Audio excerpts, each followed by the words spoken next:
Experience the future of packaging and processing up close and in action. Explore groundbreaking innovations, engage with hands-on solutions, and connect with the experts transforming the industry. See how these advancements can revolutionize your products, production lines, and business. It all starts here. Don't miss out. Register today at packexpolasvegas.com/unpackedpod.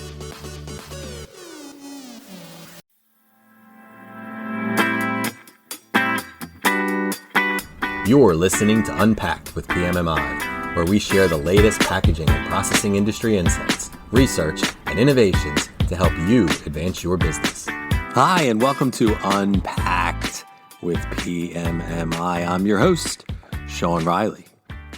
In today's episode, we chat with Andy Lomasky, Senior Director of IT at PMMI, about a critical shift in how businesses approach cloud diversification.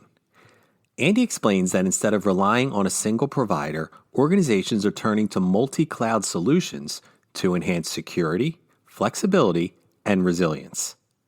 Andy shares his experiences navigating this transformation and provides insights into the challenges, benefits, and key considerations for businesses looking to modernize their cloud strategy.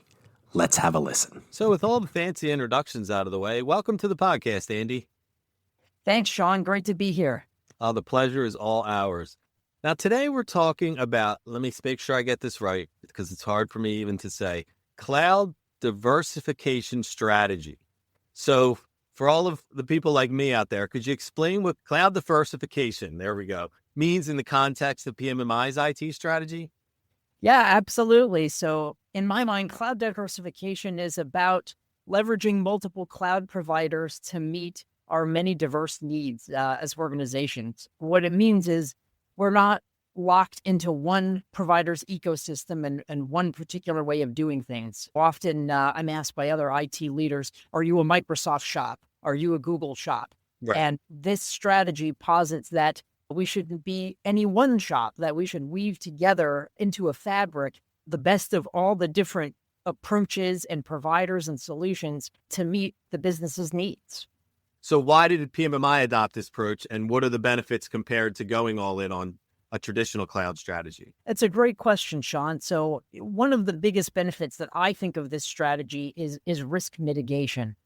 By diversifying between different cloud providers, what we're doing is we're avoiding single points of failure. It's the same challenge that IT people have been trying to design away from for 15 or 20 years now when all the servers sat in our closets. We've always been trying to get away from single points of failure. And when we move to the cloud, it's sometimes difficult to realize that those same single points of failure can still exist if you're in one cloud provider's basket. So what it's enabled us to do is to avoid some of those major global outages causing real business disruptions.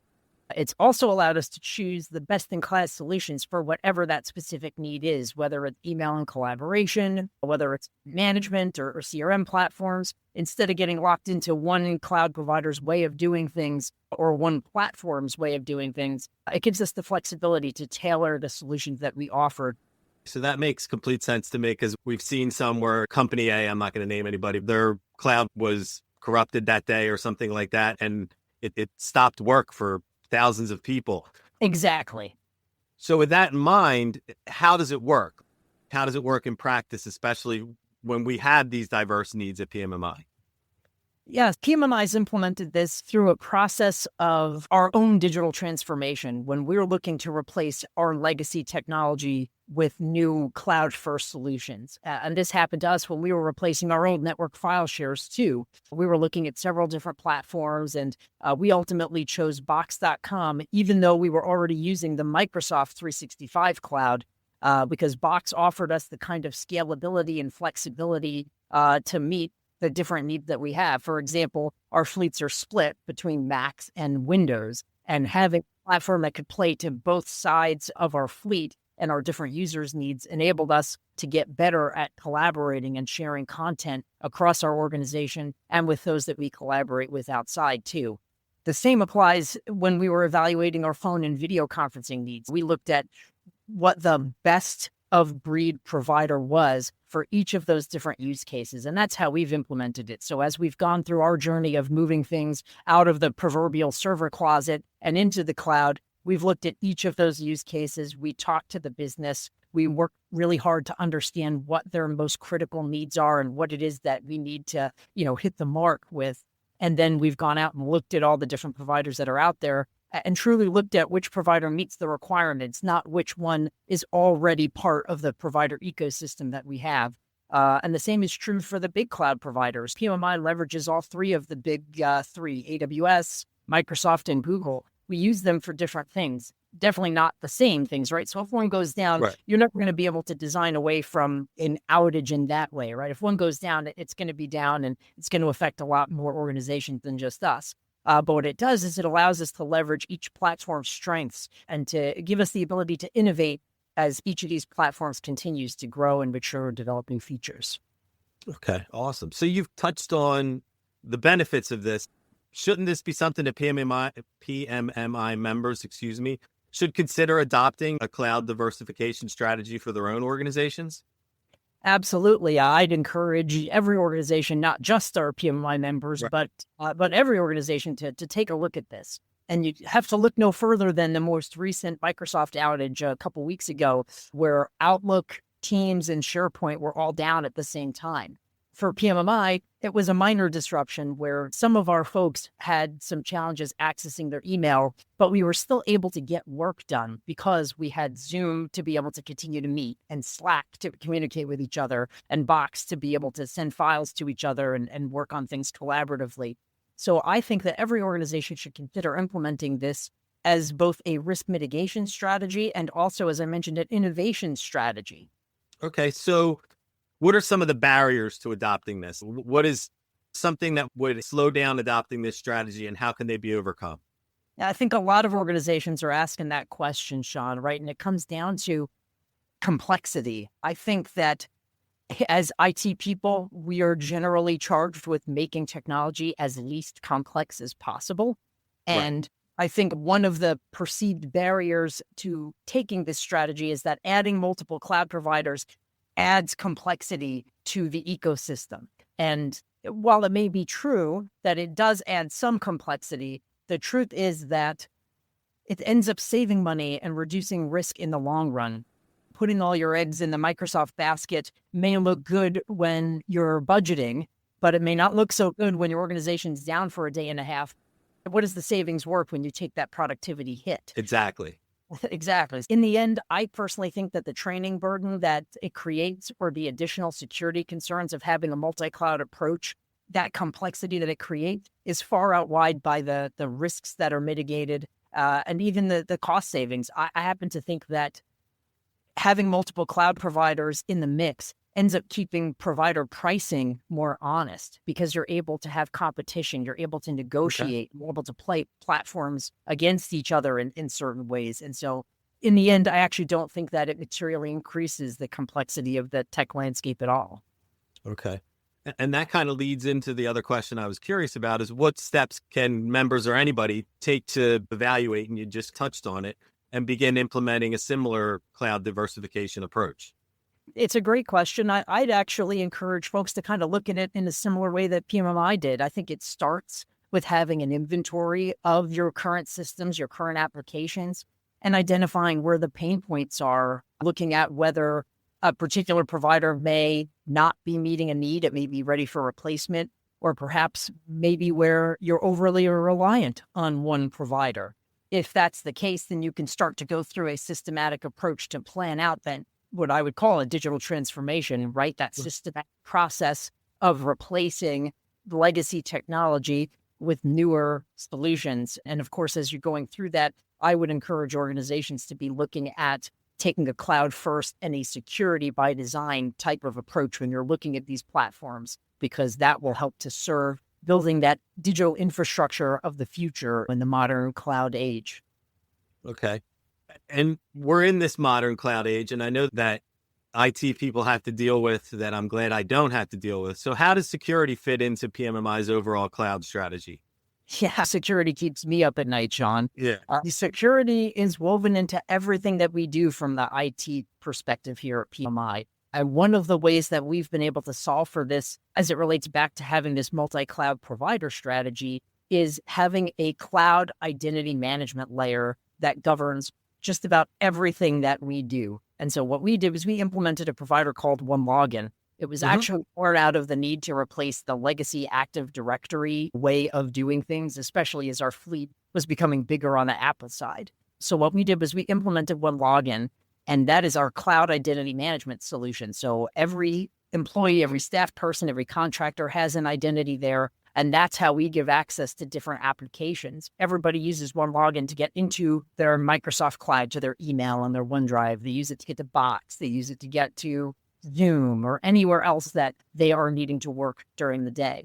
And one of the benefits of having done that is that it's centralized all of our security policies under one umbrella, right? So the same security controls, whether it's a strong password policy or multi-factor authentication, that gets applied consistently to every app that an employee can use during the course of their day while they're working. That helps protect everything under that umbrella with the same security policies. And so it's a tremendous improvement over trying to build in those security policies and controls at each individual application under the umbrella by themselves. And as someone that works for PMMI and has to use it, and I don't know if there's really much more to add to it other than it's really easy to use for us. And I guess that's something you had to keep in mind when you were implementing it. Obviously, our primary goal was to help bolster our security, but it was really important to me to try to make this simple for our staff too. One of the pain points we heard was everybody's juggling 15 different passwords for everything they use every day. And this password for this app is slightly different from that one. And now I've fat fingered it and now I'm locked out, right? And so we are seeing a lot of pain from all of our staff members about that. And so we endeavored to try to simplify that. One of the things I like about OneLogin is that it utilized a single sign-on to get our staff people access to all the applications under the umbrella. And so I really like that because, as you said, you log in once at the beginning of your day, your session's good all day, and then you can click into any of the apps that are under the umbrella and get access to what you need in seconds and in one click, as opposed to having to log in 15 times throughout your day. Exactly. All right. I'm thinking a little bit bigger outside of the realm that we've been talking about so far. And I'm curious, just to pick your brain, what role you think these innovations in cloud and security technologies, what are they going to play? How are they going to play out in manufacturing and packaging, our industry that we're dealing with every day? Yeah. So I think that cloud diversification, and especially weaving security into this mix, I think it's going to help manufacturers eventually innovate faster. Think about predictive maintenance systems or IoT systems. Everything integrates, right? Everything is networked and connected. But being able to integrate all these systems, it relies on a secure and flexible set of cloud solutions for them to function effectively and at scale. As OEMs, our members, that infrastructure that you're all building now to be able to serve your customers with interconnected systems and IoT and predictive maintenance and analytics, they've all got to be connected in such a way that it's thoughtfully designed so that it's reliable and always available, so that it's secure and it can work at scale, especially among larger CPGs, and so that it's available when your organization and when your customers really need it. Okay. I like that. So just one more question for you before I let you go, since I've had you for a while as it is. What one last piece of advice would you give to IT leaders in similar industries that are looking to modernize their cloud and security strategies? Yeah, I would give a couple of pieces of advice, actually. Okay. I think the most important thing to focus on, and when I say alignment, I mean alignment with the business, right? At the heart of every good tech shop, we are good at what we do because we align with what our business counterparts need, and we give them what they need every day. You don't want to just adopt new solutions or technology like AI is a great example, just for the sake of it's the hot thing right now. Whatever you're building, whatever you're adopting, that it serves your organization's goals and objectives, right? Or your customers' goals and objectives. Secondly, I like to think of our technology landscape like a fabric, right? You want it to be as flexible and as resilient as possible so that it all holds together when it gets stretched. And that's how I think about things like the Microsoft outage a few weeks ago. You want to be resilient. invest in security and put security by design and the role of least privilege at the forefront from the very beginning. When you're building this new cloud infrastructure and you're thinking about this multi-cloud provider approach, put security first and make those investments early on, because when you've baked it into your framework from the very beginning, it just makes it so much easier and so much more secure as you get further down the line and that complexity builds over time. Awesome. I know I learned a lot, and I'm sure our listeners are going to learn a lot too. I appreciate you taking time out of your very busy day to come on here, Andy, and talk us through cloud diversification. See, I know how to say it now from saying it enough. So thanks again for coming on here, Andy. Thank you so much, Sean. It's been a pleasure. Please rate, review, and subscribe. To do that, go to the iTunes podcast or Spotify app on your phone and search for Unpacked with PMMI.